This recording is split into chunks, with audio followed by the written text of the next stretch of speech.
ನಮಸ್ಕಾರ ಸ್ನೇಹಿತರೆ, ನಾನು ನಿಮ್ಮ ಪ್ರೀತಿಯ ರವಿ ಶೆಟ್ಟಿ ಬೈಂದು. ಸ್ನೇಹಿತರೆ, ರೆಡ್ ಅಲರ್ಟ್ ಈ ಹೆಸರನ್ನು ನೀವು ಬಹಳಷ್ಟು ಕಡೆ ಕೇಳಿದಿರಿ. ಒಂದು ವರ್ಷದಿಂದ ಸಾಮಾಜಿಕ ಜಾಲತಾಣದಲ್ಲಿ ಆ ಒಂದು ಡಿಜಿಟಲ್ ಮಾರ್ಕೆಟ್ನಲ್ಲಿ ಬಹಳ ಒಂದು ಹೆಸರು ಮಾಡಿ ಉನ್ನತವಾದ ಒಂದು ಸುದ್ದಿಯನ್ನು ಬಿತ್ತರ ಮಾಡ್ತಾ ಇದ್ದಿದ್ದು ಈ ರೆಡ್ ಅಲರ್ಟ್.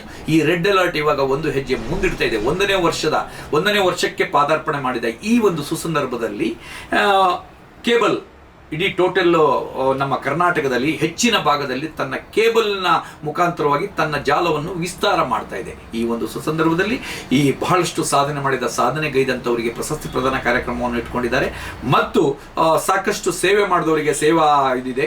ಹಾಗೂ ತನ್ನ ಕಾರ್ಯಗಳು ಏನೇನು ನಾವು ಇಲ್ಲಿವರೆಗೆ ಮಾಡಿದ್ವಿ ಅನ್ನೋದನ್ನ ಜನರ ಮುಂದೆ ತೋರಿಸುವಂಥ ಕೆಲಸಕ್ಕೆ ಕೂಡ ಕೈ ಹಾಕಿರುವಂಥ ರೆಡ್ ಅಲರ್ಟ್ ಎಂಬ ನ್ಯೂಸ್ಗೆ ನಾನಂತೂ ಬೆಂಬಲವನ್ನು ಕೊಡ್ತಾ ಇದ್ದೀನಿ. ಮತ್ತು ಈ ಕಾರ್ಯಕ್ರಮಕ್ಕೆ ನಾಡ್ದು 5ನೇ ತಾರೀಕು ಈ ಕಾರ್ಯಕ್ರಮ ನಡೀತಿದೆ. ಇದೇ ತಿಂಗಳ 5ನೇ ತಾರೀಕು ಸಂಜೆ 5 ಗಂಟೆಗೆ ನಮ್ಮ SBS ಭವನ, ಬಂಡೆಪಾಳ್ಯ, ಕೆಂಗೇರಿ ಉಪನಗರ, ಇಲ್ಲೇ ಏನು ನಮಗೇನು ಹತ್ರ ದೂರ ಏನಿಲ್ಲ, ಬೆಂಗಳೂರಿನಲ್ಲಿ ಎಲ್ಲರಿಗೂ ಬರೋರಿಗೂ ಕೂಡ ಸೆಂಟ್ರಲ್ ಆಗಿದೆ. ಇದು ಈ ಒಂದು ಪ್ರದೇಶದಲ್ಲಿ ನಡೀತಿರುವಂಥ ಈ ಒಂದು ಅದ್ಭುತವಾದ ಕಾರ್ಯಕ್ರಮ 1ನೇ ವರ್ಷದ ಸಾಧನೆ ಅನ್ನೋದು ಬಹಳ ದೊಡ್ಡ ಮಹತ್ವದ ಇದಾಗ್ತದೆ. ಇವರು ಉತ್ತಮ ರೀತಿಯ ವರದಿಯನ್ನು ಮಾಡಿದ್ದಾರೆ, ಉತ್ತಮ ರೀತಿಯ ಕಾರ್ಯವನ್ನು ಮಾಡಿದ್ದಾರೆ ಅನ್ನೋದಕ್ಕೆ ಸಾಕ್ಷಿ ಏನಂತ ಹೇಳಿದ್ರೆ, ಅದೆಷ್ಟೋ ಹುಟ್ಟು ಸಾವುಗಳ ಮಧ್ಯೆ ಇದೊಂದು ಹುಟ್ಟಿದ್ದು ಇನ್ನೊಂದು ಮೆಟ್ಲು ಹತ್ತಾ ಇದೆ ಅಂತ ಹೇಳಿದ್ರೆ ಇವರ ಒಂದು ಸುದ್ದಿ ನಿಖರವಾಗಿದೆ ಮತ್ತು ಮೌಲ್ಯಧಾರಿತವಾಗಿದೆ ಅನ್ನೋದಕ್ಕೆ ಸಾಕ್ಷಿಯಾಗಿದೆ. ಈ ಕಾರ್ಯಕ್ರಮದಲ್ಲಿ ನಾನು ಪಾಲ್ಗೊಳ್ತಾ ಇದ್ದೀನಿ, ನೀವು ಬರ್ತಾ ಇದ್ದೀರಲ್ಲ, ಬನ್ನಿ. ಮತ್ತು ಈ ಸಂದರ್ಭದಲ್ಲಿ ರೆಡ್ ಅಲರ್ಟ್ ನ್ಯೂಸ್ ಮಾಲೀಕರಿಗೆ ಮತ್ತು ಅವರ ತಂಡದವರಿಗೆ, ನಿರೂಪಕರಿಗೆ, ವರದಿಗಾರರಿಗೆ ನನ್ನಿಂದ ಶುಭಾಶಯವನ್ನು ಕೋರ್ತೀನಿ.